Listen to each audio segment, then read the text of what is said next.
selamat pagi grade 7, selamat pagi Alessa, selamat pagi Feli and Pina. Bertemu lagi dengan Mr. Jedijah hari ini dalam pelajaran ilmu pengetahuan sosial hari Rabu 23 September 2020. Kita masih membicarakan tentang Indonesia, ya. Kita masih bicara tentang Indonesia dan kondisi alam Indonesia. Kita akan lanjutkan setelah kita kemarin membahas tentang bentuk muka bumi yang ada di Indonesia, bicara tentang gunung berapi juga.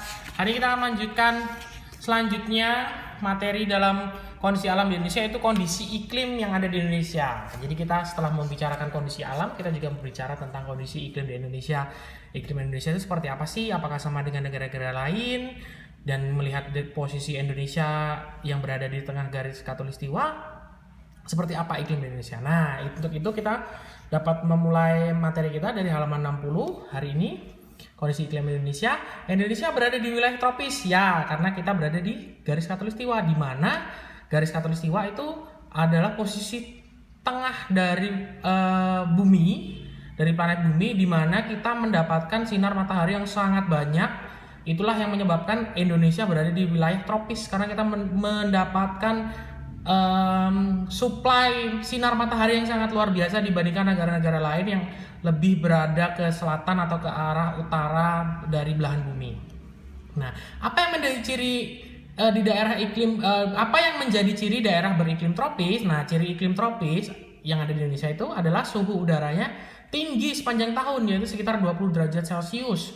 Di daerah iklim tropis tidak ada perbedaan yang jauh antara suhu pada musim hujan dan musim kemarau. Nah, ini juga untuk wilayah yang berada di iklim tropis, kita hanya mempunyai 2 musim, ya, tidak seperti negara-negara di Asia Timur yang seperti Jepang, Korea itu punya 4 iklim, sedangkan kita 4 musim, sedangkan kita hanya punya 2 musim, yaitu musim hujan dan musim kemarau. Kondisi ini berbeda dengan daerah lintang sedang yang suhunya berbeda sangat jauh. Ini yang misalnya dimaksud tadi, yang ada 4 musim.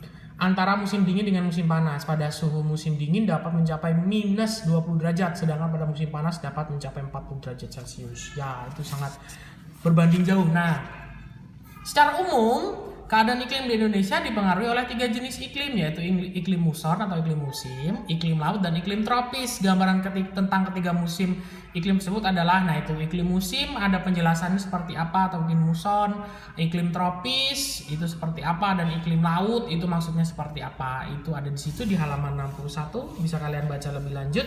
Nah, kita lanjutkan. Berbagai jenis iklim berdampak pada tingginya curah hujan di Indonesia. Jadi karena kita punya 3 iklim, ini sangat berdampak pada tingginya curah hujan di Indonesia. Curah hujan di Indonesia bervariasi antar wilayah tergantung jenis iklimnya. Tetapi umumnya atau rata-rata sekitar 2.500 mm per tahun. Walaupun angka curah hujan bervariasi antar wilayah di Indonesia, tetapi pada umumnya tergolong besar. Jadi Indonesia termasuk negara dengan curah hujan yang sangat besar. Kondisi curah hujan yang besar ditunjang dengan penyinaran matahari yang cukup membuat Indonesia sangat cocok untuk kegiatan pertanian. Nah, ini juga yang sangat-sangat kita syukuri karena kita mempunyai curah hujan yang cukup besar, tapi juga mendapat suplai sinar matahari yang cukup luas, cukup banyak. Ini yang membuat negara kita Indonesia itu sangat cocok untuk kegiatan pertanian. Seperti kalian ketahui, Indonesia merupakan negara agraris, di mana sektor pertanian itu menjadi salah satu andalan negara kita, ya, sehingga mampu memenuhi kebutuhan penduduk dan akan pangan, ya, karena kita termasuk negara agraris, jadi kebutuhan pangan negara kita terhadap penduduk Indonesia itu sangat-sangat terpenuhi. Nah, hal yang menarik bagi Indonesia adalah terjadinya angin muson. Nah, angin muson itu angin seperti apa? Bisa kalian baca di halaman 61. Angin muson itu angin apa, yang bergerak dari mana ke mana, dan dari mana, daerah mana. Nah, pada saat itu kalian bisa baca, ya, di bagian sini, ya. Yang terakhir di bagian sini, pada saat musim hujan di Indonesia Oktober sampai April, jadi dari akhir tahun sampai awal tahun, angin muson yang bergerak dari Samudra Pasifik menuju wilayah Indonesia dibelokkan oleh gaya Coriolis, sehingga perubahan arahnya menjadi angin barat atau disebut angin muson barat. Nah, pada saat bergerak menuju wilayah Indonesia, angin muson dari Samudra Pasifik telah membawa banyak uap air sehingga diturunkan sebagai hujan di Indonesia. Jadi itu yang menyebabkan musim hujan antara bulan Oktober sampai bulan April itu sangat-sangat tinggi intensitasnya, disebabkan oleh angin muson dari Samudra Pasifik yang membawa uap.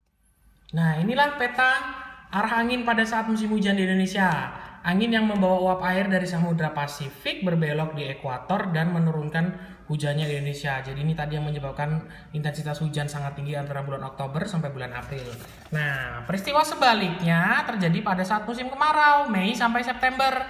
Pada saat itu angin muson dari benua Australia atau disebut angin timur yang bertekanan maksimum bergerak menuju benua Asia yang bertekanan minimum melalui wilayah Indonesia. Karena benua Australia sekitar 2/3 wilayahnya berupa gurun, maka udara yang bergerak tadi relatif sedikit uap air yang dikandungnya. Selain itu, udara tadi hanya melewati wilayah lautan yang sempit antara Australia dan Indonesia, sehingga sedikit pula uap yang dikandungnya.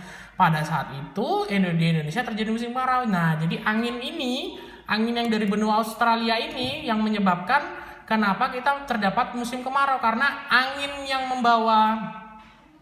yang bergerak dari benua Australia ke Indonesia itu hanya sedikit kadar uap airnya. Jadi sedikit pula hujan yang turun karena uap airnya sangat sedikit, seperti itu. Nah, pada musim hujan, petani di Indonesia mulai menyiapkan lahannya untuk bercocok tanam. Nah, ini tentang hubungan antara jumlah curah hujan di Indonesia pada musim hujan dan musim kemarau terhadap pertanian, terhadap bapak-bapak petani, ibu-ibu petani, bagaimana mereka selain itu bagaimana mereka menanam, apa yang dilakukan saat musim hujan dan musim kemarau. Selain itu juga ada tentang nelayan, karena Indonesia termasuk negara maritim, negara dengan bukan jumlah perairan tapi luas perairannya sangat besar. Itu yang mengakibatkan Indonesia juga dikenal sebagai negara maritim, negara kepulauan. Banyak juga nelayan yang tidak dapat bekerja pada saat musim hujan karena gelombang tinggi, karena cuaca sering buruk. Nah, sedangkan musim kemarau itu seperti apa bisa dilihat di sini juga. Pola angin muson yang bergerak, bagian terakhir ya. Pola angin muson yang bergerak menuju wilayah Indonesia pada saat angin barat dimanfaatkan oleh nenek moyang bangsa Indonesia untuk melakukan perpindahan atau migrasi dari Asia ke berbagai wilayah di Indonesia. Karena pada saat itu cuacanya lumayan baik dan tidak banyak badai di laut. Perahu yang digunakan untuk melakukan migrasi tersebut masih sangat sederhana dan pada saat itu mengandalkan kekuatan angin, jadi menggunakan layar. Nah, itu yang digunakan nenek moyang kita untuk melakukan migrasi dari wilayah satu ke wilayah yang lain yang ada di Indonesia. Oke, selanjutnya kita akan lihat ini ada tentang cerita sedikit tentang perpindahan nenek moyang kita bangsa Melayu Austronesia. Ya, ini yang selain nenek moyang kita juga ada bangsa Melayu Austronesia atau Melayu Kepulauan Selatan yang melakukan migrasi dari mana ini? Berasal dari daerah Yunan di Cina Selatan. Nah, itu mereka melakukan migrasi, perpindahan sampai daerah-daerah Semenanjung Malaya, Indonesia, Filipina, Formosa, pulau-pulau lautan teduh sampai ke Madagaskar. Nah, kelompok migrasi dari Yunan ke Indonesia inilah yang dianggap sebagai asal mula nenek moyang bangsa Indonesia. Nah, jadi itu asal mula nenek moyang bangsa Indonesia itu berasal dari Yunan, daerah Cina Selatan. Nah, ini setelah kita membahas tentang migrasi nenek moyang kita akan melihat peta curah hujan di Indonesia yang tergolong tinggi tetapi tidak tersebar secara merata. Jadi ini persebarannya. Curah hujannya bisa kalian lihat di sini, merah menuju ungu, yang artinya semakin besar, dari mulai merah sedikit sampai ke yang warna ungu yang paling banyak. Ini lebih banyak adalah yang berwarna hijau. Ada sebagian yang berwarna merah, itu berarti curah hujannya sangat-sangat sedikit. Nah, keterangannya bisa kalian lihat ada di halaman selanjutnya.